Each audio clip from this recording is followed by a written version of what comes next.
And the idea that I was holding traveler's checks and they were there was just, I couldn't stand it. And I actually literally went back and hid under the bed in the hotel. It was just too much for me. I couldn't stand it. It was too much. Right? Not just enough, but too much.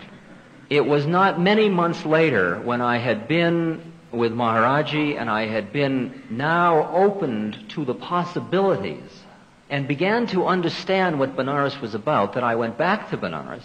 And I walked by the ghats. I spent the whole night standing in the middle of a burning ghat where the bodies were burning all around me and the smoke and the smell of flesh and seeing the skulls cracked with a stick and watching this whole process and just being part of it was going on. And all I felt when I was walking with these beings who were dragging around the streets, when I looked at them, I suddenly realized that they were feeling pity for me because they had made it. And the likelihood of my making it was very slim. Look at me rushing around, not knowing where I was, disoriented, not totally a cultural misfit. And the shoe was totally on the other foot, and I felt a sudden understanding of what the joy of this scene was once I got through my tough toilet training middle-class thing about what bodies are supposed to look like and what suffering must be. Can you hear that? It was also in the temple in India that I first read the New Testament. And I labored long about the different ways in which Christ was supposed to have died and the implications of that. And it became clearer and clearer to me that what Christ was saying to everybody was, look, you're worried? Go ahead, I'll run through it for you so you won't be afraid. I'll do it for you. I'll take your suffering, even the suffering of the final doubt, like, Abba, Abba, Father, Father, why have you forsaken me? I'll take it all on for you. And then I'll go and I'll die and I'll show you that it's no big deal because I'll drop back just to let you know it's cool. Right? Right? And I began to see the power of that teaching in liberating you when you were ready to hear it, other than just getting into, oh, poor Christ hanging there on the cross, because you began to see that when he was on the cross, like, it was perfectly cool with him. And I think when he said, forgive them, they know not what, he was just worried about the karma that was being accrued by all these people who were busy hating him. Then I met the writings of Ramana Maharshi, who was a very great saint in India, and I told you about this, that when Ramana Maharshi was dying and he had cancer of the arm and they said, heal yourself, he said, no, this body's done. And they said, don't leave us, and all the devotees started to weep, and he looked at them and he said, don't be silly, where can I go? Where could I possibly go? I'm here. Where do you think I'm going? Just the body that's going. Don't get so freaked.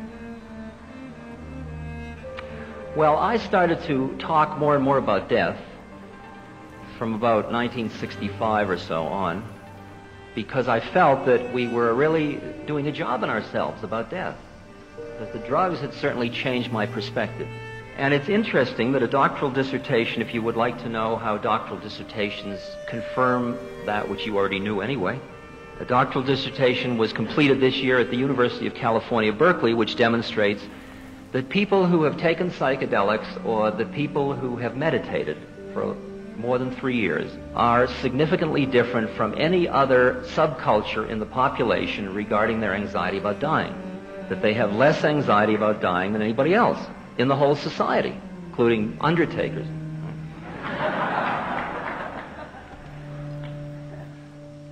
So when I came back to America these times, I started to get involved a little bit with dying, studying it, being around it. There was a gal, a friend of mine, Debbie Matheson. She died at Mount Sinai Hospital in New York. See, hospitals are designed to keep people alive, and so it's a tricky place to die in, because you're a failure to the system when you die. So you must be put under wraps, because the whole system is based on keeping you alive by whatever means conceivably possible. She was part of the Zendo, and all of the fellow students decided that instead of meditating every evening at the Zendo, they'd come and meditate at her hospital room. So they came into Mount Sinai Hospital, the fancy pavilion, and pretty soon the room had been converted into a temple. It had a little puja shrine. And these beings would sit on the walls in their black robes, aligning the walls, just doing zazen. And the first evening this happened, the young residents pushed open the door to walk in with their hale, hearty, well, how are we doing tonight, and let's see your chart, and you've been a good girl, did you eat all your, that kind of place. And they walked into this temple. And they got, well, how we do... See? And they realized the inappropriateness of their behavior. They were nice guys. And they stopped. And by the third night, instead of charging in, they were very gently opening the door and coming in and standing quietly for a few minutes looking at the chart and leaving. They were doing their work. They were like doctors on a football team now. They don't call the plays. They are merely there to help you if you break a leg. They are servants of the system rather than masters of it. Because the problem is doctors are generally, actually, higher in anxiety about death than the general population.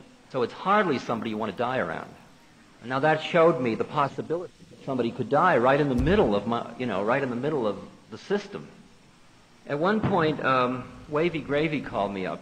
I'm sure many of you know him. He's a very beautiful spiritual entity in the scene in America. Wavy called me up and he said there was a young fellow dying, and he knew I was interested in being with people who were dying. This fellow would like to talk to me. So I went over and I met this young fellow who was 23. I went over and I sat down next to him and I said, I hear you're going to die soon. He said, yeah. You want to talk about it? Okay. So we started to talk about it, and we talked about how he was planning to die. He was planning to take acid and overdose and OD on heroin because he wanted to go out free. He didn't want to go out in a hospital, and he had Hodgkin's disease. And he was in stage 4B, which is the terminal stage. And he had been through all the medical treatments, and he decided to go on his own. In order to avoid the pain, he had become a junkie in the past 6 months, and he was planning to die. And I said, that sounds reasonable to me. You ought to plan it and prepare so that you don't get freaked by the drugs. You should work with them so you'll know how to do it. He said, when I get too weak to move around, I think that's when I'll do it. I said, whenever you choose, it's your death. So we were sitting talking about this, and he went to light a cigarette, and he started to shake. And I thought, what am I doing? You know, I'm coming onto him. He's the one that's dying. And I'm freaking him out. And I said, hey, man, am I freaking you? Because I don't want to do that. And he said, no, you don't understand. He said, I've been looking for the strength to die, and you're the first person that's come along that isn't so freaked in their vibration when we get near the thing that you're giving me that strength. And I'm just, I'm overwhelmed by it, right? He said, I feel like a child about it. So we started to hang out together. We actually did a movie together talking about his dying. And he was wearing, his head had been shaved for his medicine and stuff, so he was wearing a hippie wig, actually a long wig. He had been a pusher for many years. And so in the middle of the movie, I had him take off his wig, so it really blew the audience apart. We did it out in Sutro Park. But at one time, we were driving a rental car I had over in Marin County on US 1, which is a very curvy road that has a great drop down to the ocean, those of you that know it. And we stopped for gas, and he said, say, could I drive? It'll probably be my last time to drive. That's a pretty heavy one, right? 23-year-old guy, you know, the investment in driving. And so I said, sure, man, of course. So he got behind the wheel and he started to drive, and I suddenly realized he was too weak to turn the steering wheel. So we'd aim for the cliff. We were only going about 20 miles an hour, but we'd aim, and I'd slowly reach over, and I'd make believe I wasn't turning the wheel, and he'd make believe I wasn't. And I'd turn the wheel, and then we'd go another direction, and then I'd turn the wheel again, and I was sitting sort of driving surreptitiously, and he said, I think I'll have a cigarette. And I suddenly saw that I was involved in a conspiracy to deny the present moment. And I said to him, hey man, we're in a conspiracy here. Like at this point, you should be lying back and grooving, and I should be chauffeuring you around, and we just should relax into it instead of trying to hold on to the past. And at that moment, I told him the story about those strawberry, and the man over the cliff reaching for the strawberry, and the statement how sweet it tasted. I said, enjoy the strawberry of this moment, and that really taught me a great deal about how seductive that conspiracy is when you're around dying people to get involved in the denial process. There is a woman who has written a very interesting book about dying in America called, her name is Kubler-Ross, and she is describing the zeitgeist. She's describing how people now die in America. And she says the first stage they go through is denial and isolation. You tell somebody they're going to die, they deny it. No, not me. Because it's so inconsistent with who you thought you were. And then at that point, they pull away from other people because they get to hate everybody. Then the next stage that she notices in her studies of patients is anger. They get furious. Who's done this to me? Then the third stage is bargaining. They try to bargain to have it changed. If I'm good and take my medicine, that kind of strategy. Then when they see the bargaining isn't going to work, comes depression. And finally, after the depression comes acceptance. And Kubler-Ross talks about these different stages, and the acceptance is merely, okay, I'm going to die. Right. But since there isn't any structure about it, there is still the subtle clingings to, I am going to die.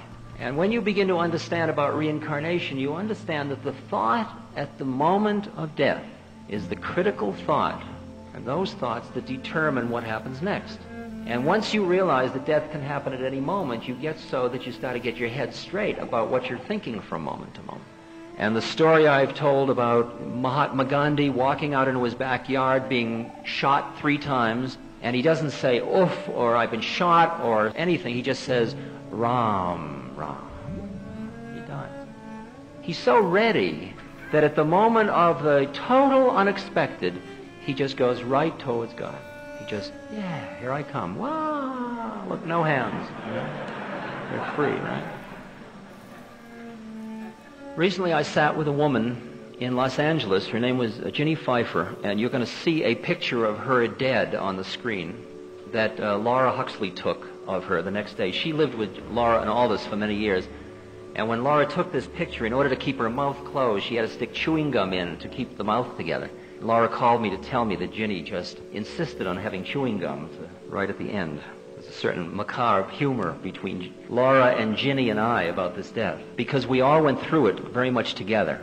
That Laura was with Ginny. Ginny died at home, and Laura and Ginny and the doctor, and sometimes me when I was there, would discuss how much feeding, intravenous feeding, how long Ginny wanted to continue to live. The doctor can't kill you, but the doctor doesn't have to keep you alive if you don't want to stay alive. That's up to you.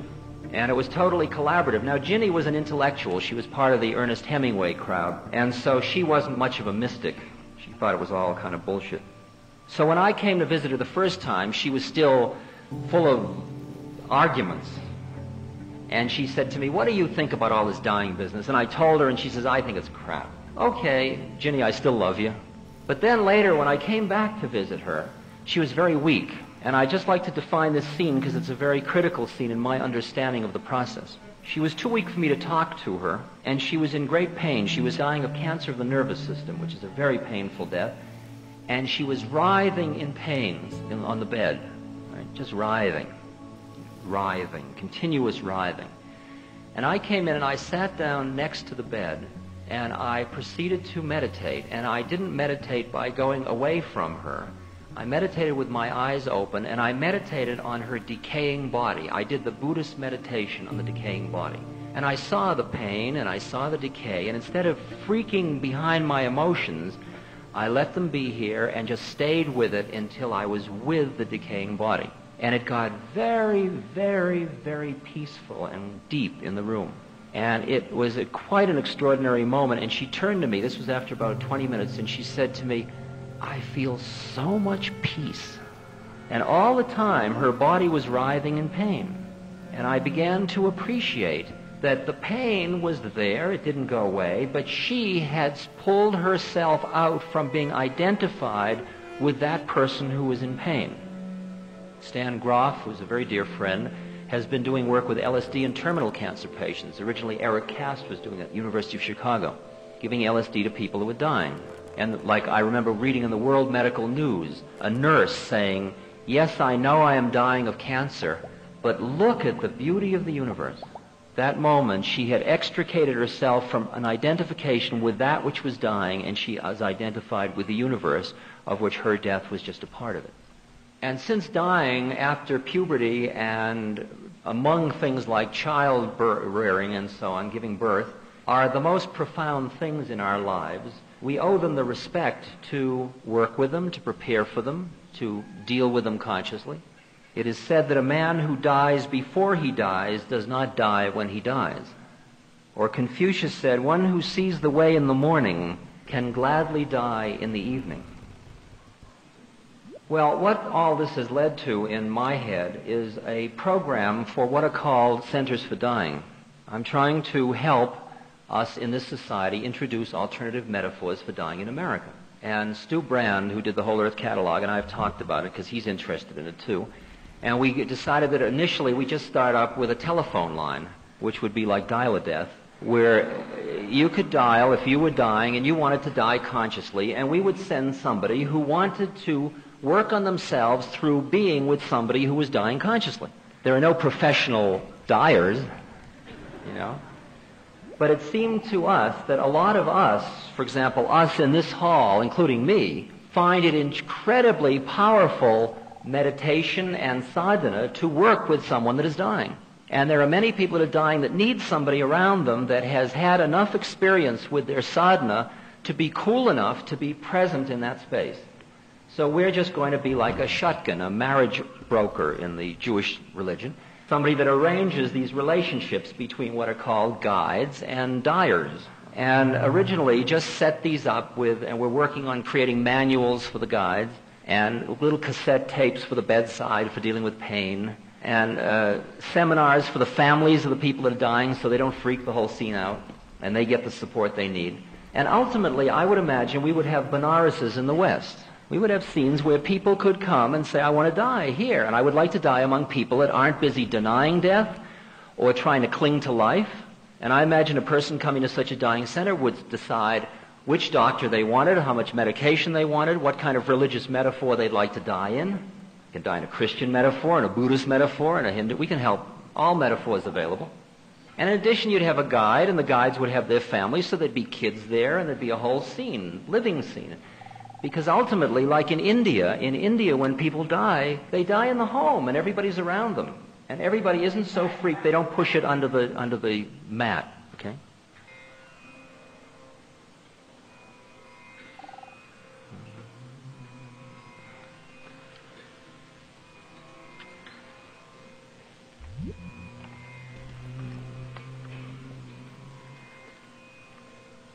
And Krisha Gotami had an only son, and he died. In her grief, she carried the dead child to all her neighbors, asking them for medicine. And the people said, she has lost her senses. The boy is dead. Krisha Gotami went to the Buddha and cried, Lord and Master, give me the medicine that will cure my boy. Buddha answered, I want a handful of mustard seed. And when the girl in her joy promised to procure it, Buddha added, the mustard seed must be taken from a house where no one has lost a child, husband, parent, or friend. Poor Krisha Gotami now went from house to house, and the people pitied her and said, here is mustard seed, take it. But when she asked, did a son or daughter, a father or mother die in your family? They answered her, alas, the living are few, but the dead are many. Do not remind us of our deepest grief. And there was no house, but some beloved one had died in it.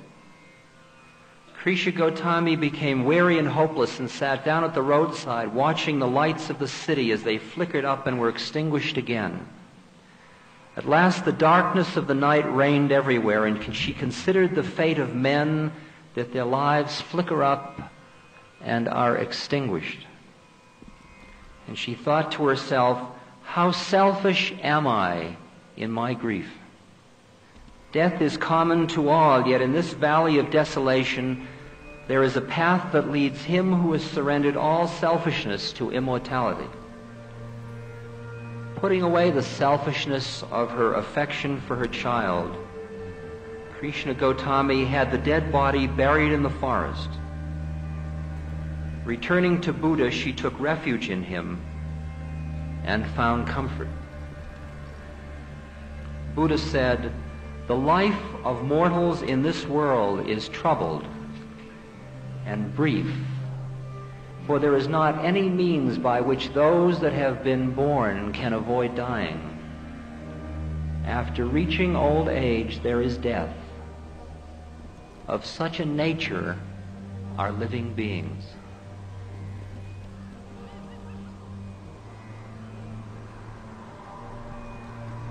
The hardest thing is the fear of death, fear and the pain of anticipation.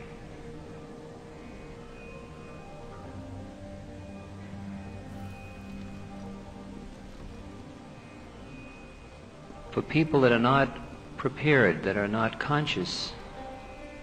There's confusion, and their minds can't get clear because of the pain and the fear.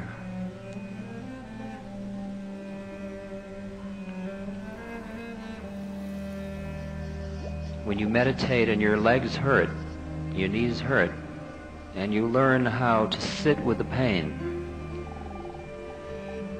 you're beginning the long journey to dealing with the incredible, unexpected, intense pain that is connected with dying.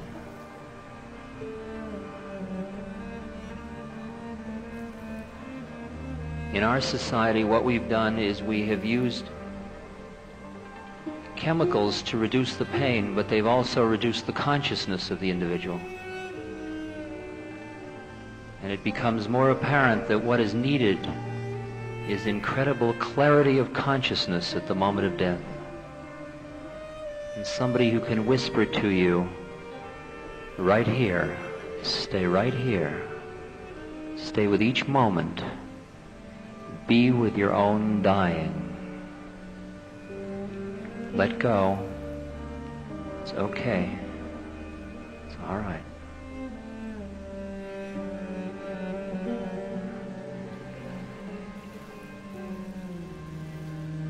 The being who's ready to live with the pain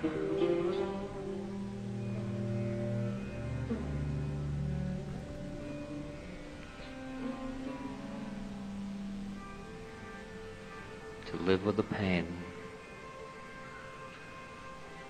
A statement of a conscious being.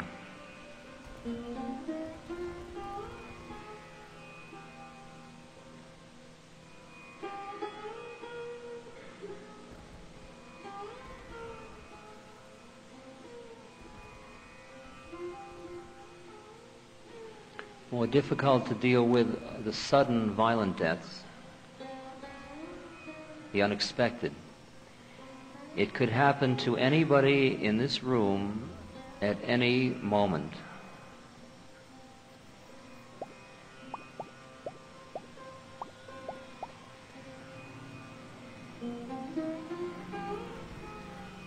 In this past week here at Neuropa, I've dealt with a woman who found out she had malignant cancer on Tuesday of last week. A boy who fell off a mountain. And a girl who was in a automobile accident yesterday in which the man she was with was killed.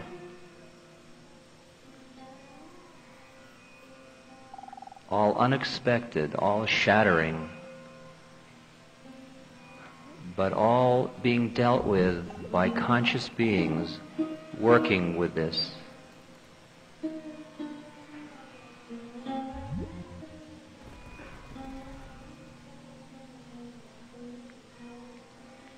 Perhaps not Gandhi, who says Ram as he dies,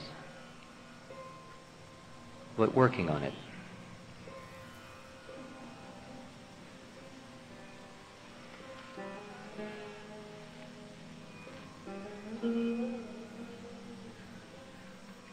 Our death is waiting, said Don Juan, and this very act we're performing now may well be our last battle on earth.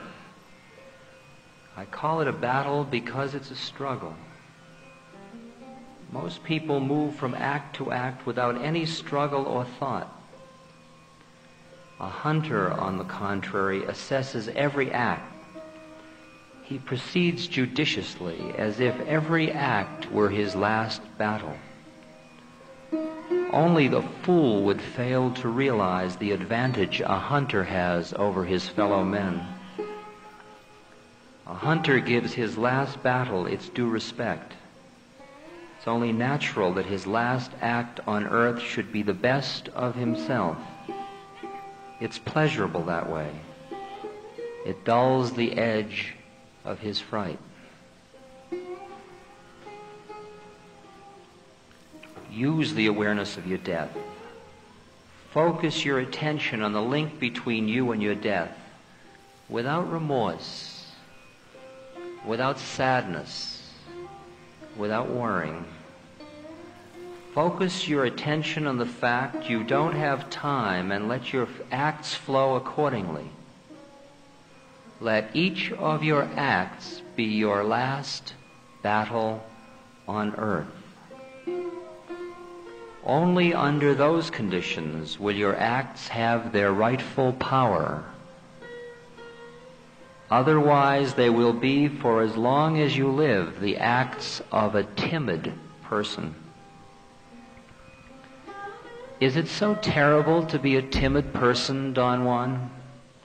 No, it isn't if you're going to be immortal, but if you're going to die, there's no time for timidity. Simply because timidity makes you cling to something that exists only in your thoughts.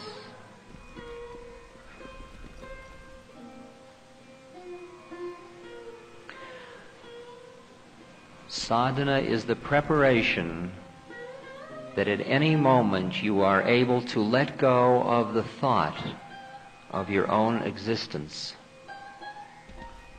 no matter how violent or unexpected the moment may be.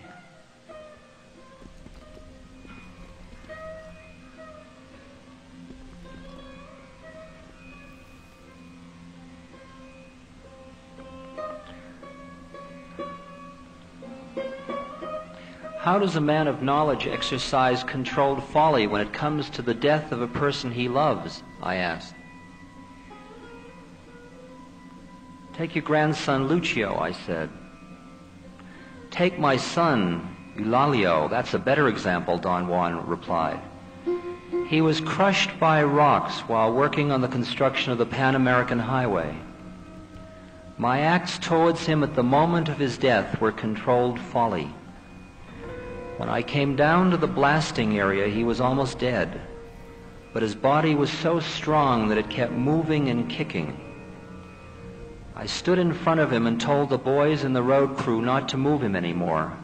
They obeyed me, and we stood there surrounding my son, looking at his mangled body. I stood there too, but I did not look. I shifted my eyes so I would see his personal life disintegrating,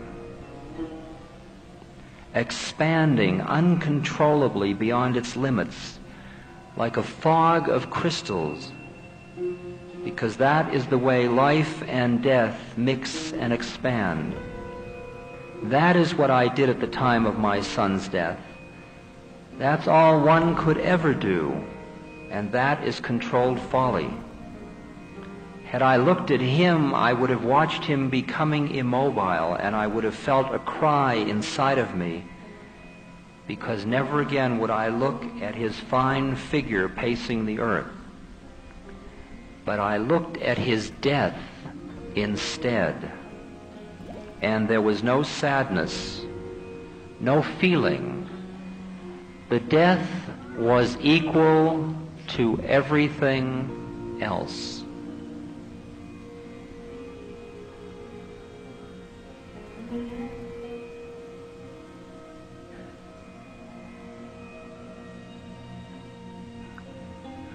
A man may be born, but in order to be truly born, he must first die. And in order to die, he must first awake.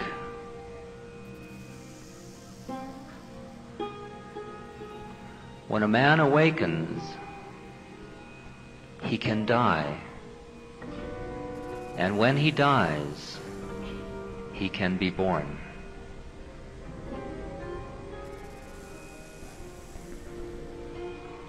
To awake, to die, to be born. To awaken, to die, to be born.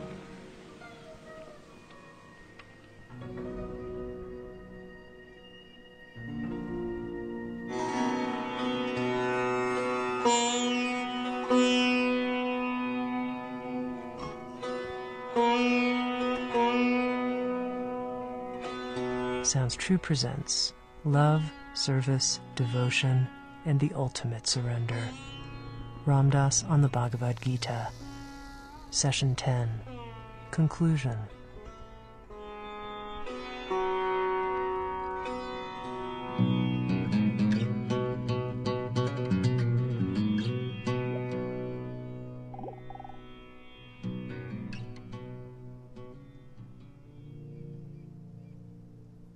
This being the final meeting, it would seem appropriate to do a couple of things. One is to bring together the many disparate points we've covered to give you or us some feeling of closure and to remind us that it has to do with the Bhagavad Gita, for those of you that were wondering.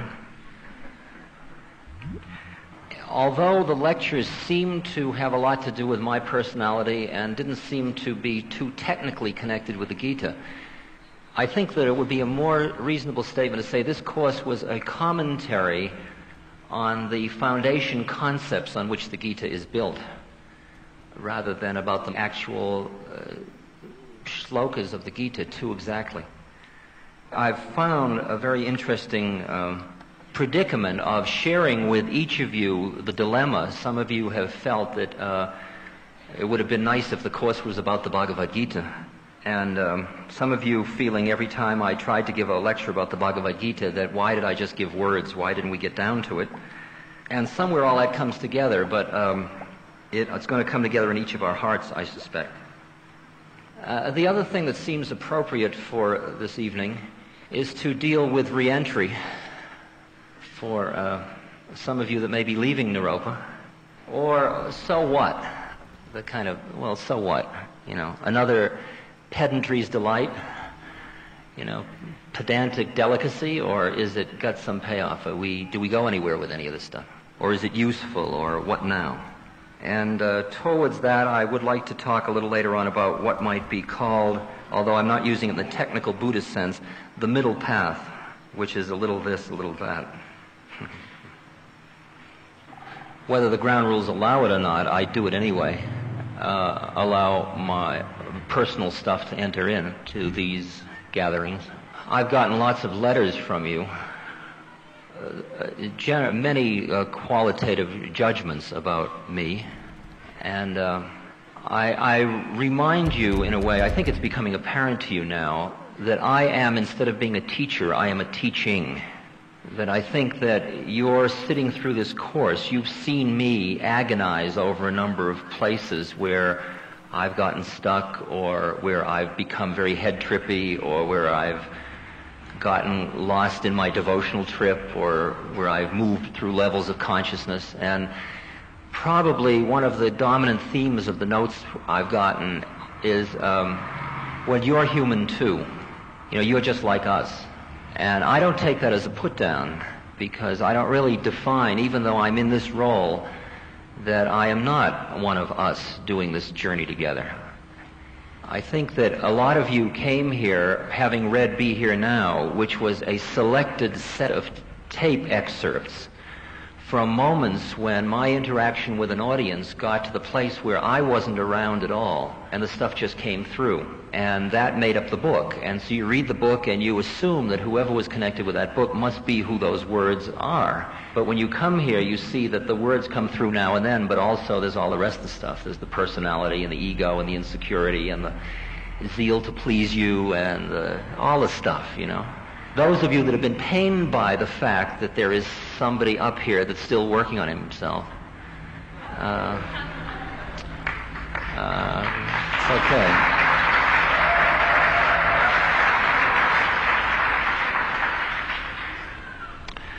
So that I am very happy being an arrogant, confused charlatan who has lost God.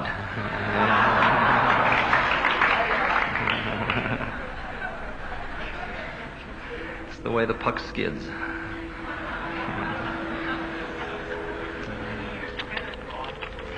Bounces, yes.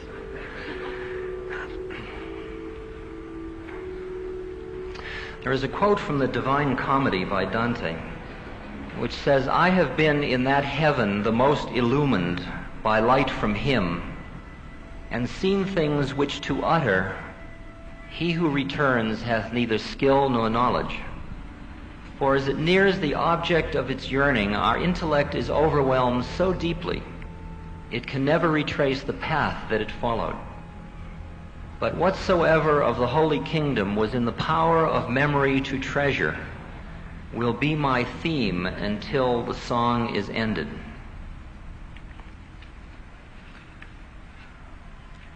From Book of Revelations, "I saw a new heaven and a new earth, for the first heaven and the first earth were passed away." From John, "Except ye see signs and wonders, ye will not believe." From Uspensky, "But I had seen myself, that is, I had seen things in myself that I had never seen before. There could be no doubt about it, and though afterwards I became the same as I had been before, I could not help knowing that this had been, and I could forget nothing." Now, in the 11th chapter of the Gita, Krishna shows Arjuna his cosmic form, which is awe-full, full of awe. And it clearly blows Arjuna's mind. And the result is that any doubts that he had left are overridden, and he surrenders into it. And then from then on, Krishna starts to give him much more direct instructions. The whole seduction is over, if you will. When I've talked about psychedelics in here, I've often talked about an experience I had, a vivid experience. And in some way, many people get concerned that I am tending to make experiences seem very special and necessary. And I think that in a way, I must honestly honor that the intense experiences that I've had either with my guru or with psychedelics or through meditations or in living daily life have profoundly altered my spiritual journey. The predicament, of course, is clinging to them as memories, or using them to make other people jealous, or conveying the idea that they're necessary. Sadhana can be very humdrum. It doesn't have to be quite that melodramatic. For example, when there's singing going on, some of you are just singing and some of you are in ecstasy. Someone who's just singing looks at someone who's in ecstasy and says, "I wish I were in ecstasy, but I'm just singing." Okay? But in fact, the game is only going to work when, if you are just singing, you just sing. The desire to either have somebody else's experiences or to repeat an experience you had before becomes a very subtle trap. Not so subtle, but a trap. And I think that we should have the courage to be able to honor our experiences and let them go.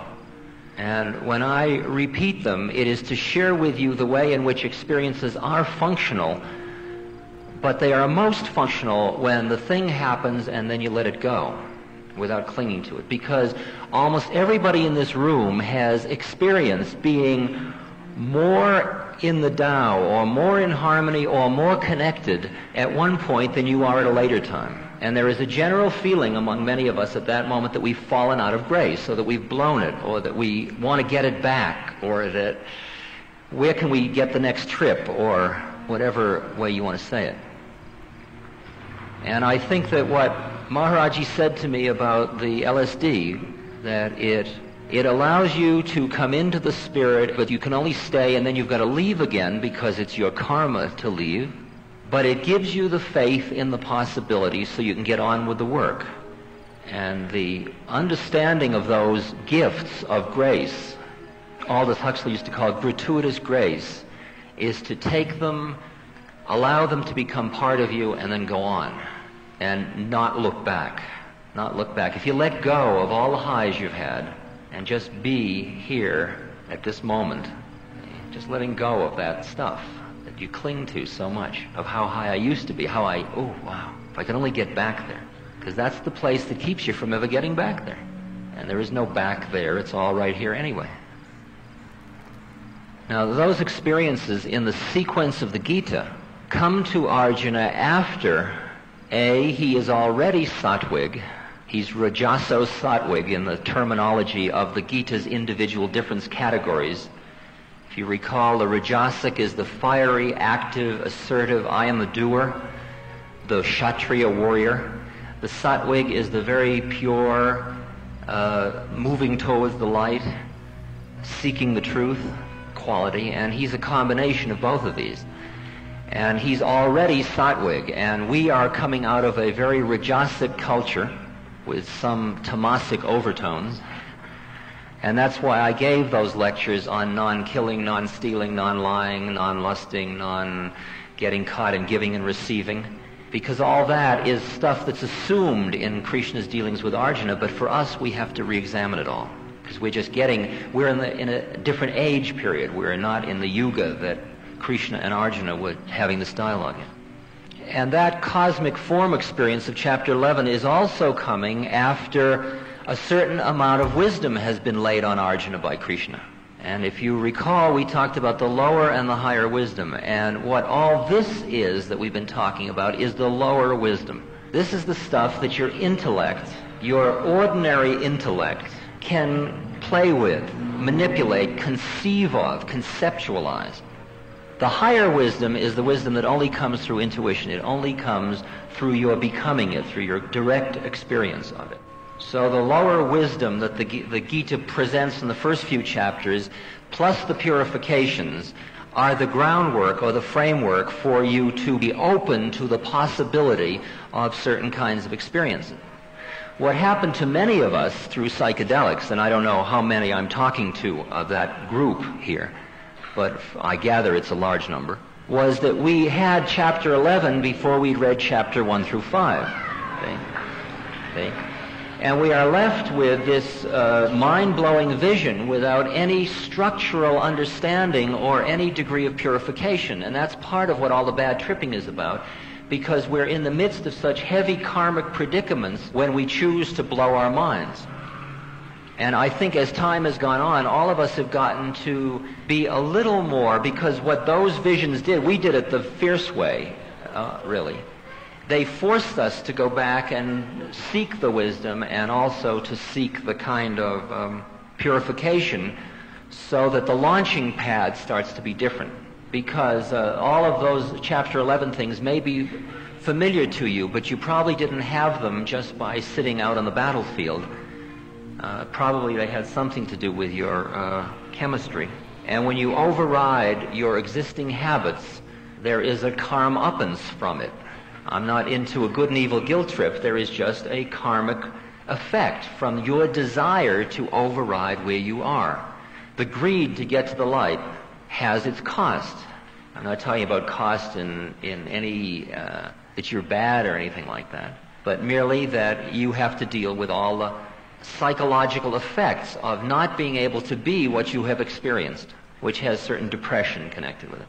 And in a way, the yoga that has been emerging in America is not exactly the sequencing that the Bhagavad Gita talks about. But now that we are beginning to have blown ourselves out of our total philosophical, materialistic, externalizing, worldly predicament, or have been blown out of it by the media or blown out of it by our burning out through affluence, we are now ready to hear the stuff that we need to hear to get it together so that we become the statement of the higher wisdom, or moksha, or liberation, the liberated being. There is a paradox involved in what we find, because the suggested wisdom is that the way we are structured, or the way this model is, we have senses, lower mind, ego, the buddhi or the soul or the higher mind, and then there's the atman within. There's the whole spiritual dimension in each of us. So that in a sense, each of us is totally the Buddha. Each of us is totally perfect. Well, if it is all perfect, and we are perfect, and everything's just right the way it is, and Maharaji keeps saying it's all perfect, then why do we sit and talk about methods? Like what's to do? That does seem paradoxical. But I think it's only paradoxical if you can't up-level at one level and realize that the perfection includes the use of the methods. That is, you can realize there is nothing to do, and in the state of total space or openness to all possibilities in your life, you then intuitively feel drawn towards meditation. And it's not out of I ought to, or I should, or I must, or in order to get there I'll do this. Those are all levels of work on oneself, but later the motivation for doing sadhana just gets purer and purer, and if there's any doubt in you as to why you're doing your sadhana, stop it. Don't do your sadhana.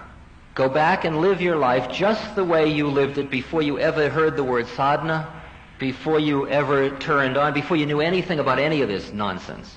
Okay? Just live it exactly and forget the whole business. And you will notice how you are drawn certain ways. You begin to be drawn certain ways. And if you can just quiet down the oughts and the shoulds and the whole Protestant ethic trip, you will begin to see that you are further out than you thought you were, because you keep thinking you have to get behind yourself and push, and actually you're being propelled full speed. Right? And if you don't believe it, just try to stop. I mean, I'm challenging you in that sense, because I challenge myself that way. I say, okay, the hell with it. And lo and behold, I get sucked right back in. Okay? For those of you that were uncomfortable with the concepts of reincarnation and karma at the beginning of the course, by now you've either bowed into it, or at least you're setting aside your judgment and letting the play go on. Because most of the Gita is based on the assumption of the transmigrating of beings until you are done, until there is nothing more to transmigrate. That is, there is some predisposing set of tendencies which keeps manifesting lawfully, karma creating more karma, creating more karma, creating more karma, until the awakening process occurs to the point where we cool out our scene, where our actions are not done with attachment, and we therefore are not creating more stuff that we've got to keep plowing through, and the dance gets lighter and lighter, and it all starts to become transparent.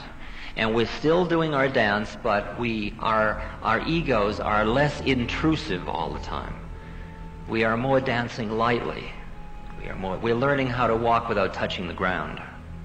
And towards that end, we talked at great length about karma yoga and the different styles and levels at which you do karma yoga. Like if you hear in this class, gee, I ought to do karma yoga. So you go out and do it as I ought to do karma yoga. You will do it with guilt and anger and all kinds of things. And that will drive you to reflect deeper on it.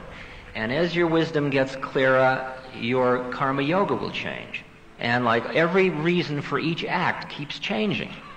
If you'll just take any act you're doing in life and watch it over a period of about 6 months or a year, you're going to watch that the meaning of why you're doing it keeps changing.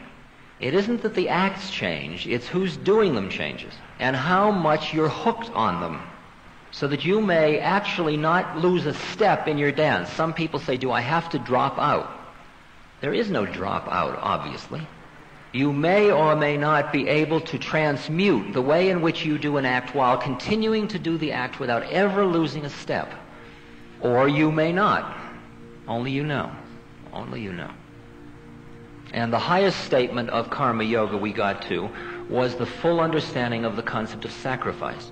And if we look at sacrifice going in both directions, we see that Krishna comes onto the physical plane as an avatar, which is the Purushatma, the highest Krishna, offering as an act of sacrifice to manifest, to reinstitute the Dharma on the physical plane.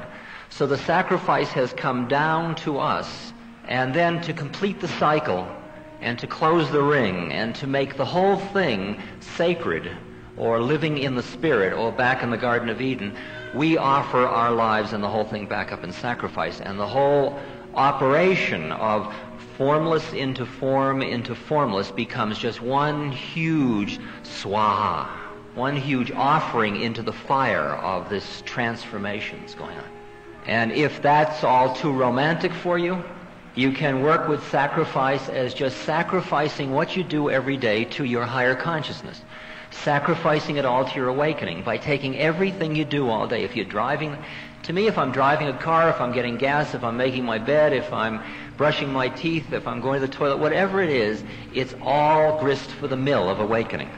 Every act in the world can be looked at in a worldly way, or it can be looked at from another vantage point that keeps tending to redefine who you are and what you thought you were doing.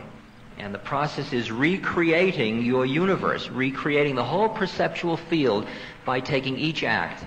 Like I took the people I used to have really fierce times with, that I'd really almost hate, and I got pictures of them and I stuck them on my puja table and I started to worship them.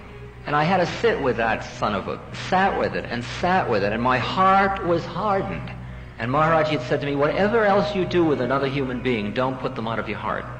Do whatever you got to do with somebody. Scream at them, throw them out, but don't put them out of your heart. Okay?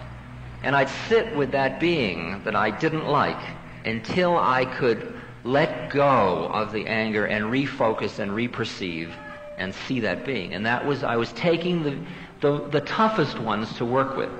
And if you can see the way I'm playing my game, it's to get as close to the fire as I can. I mean, like those of you that were around this afternoon will see an example of me walking as close to the fire as I can. Right? And it's hot. You know, it was a hot room in here. It was hot. Perhaps we've clarified a little bit in the Course the meaning of renunciation, and that what it isn't the how holy can you look and how much can you renounce in terms of I've given up sex and I've given up milk and I've given up meat and I've given up, you know. That isn't really the trip, because you are so attached to giving up all those things. You haven't even begun to renounce renouncing.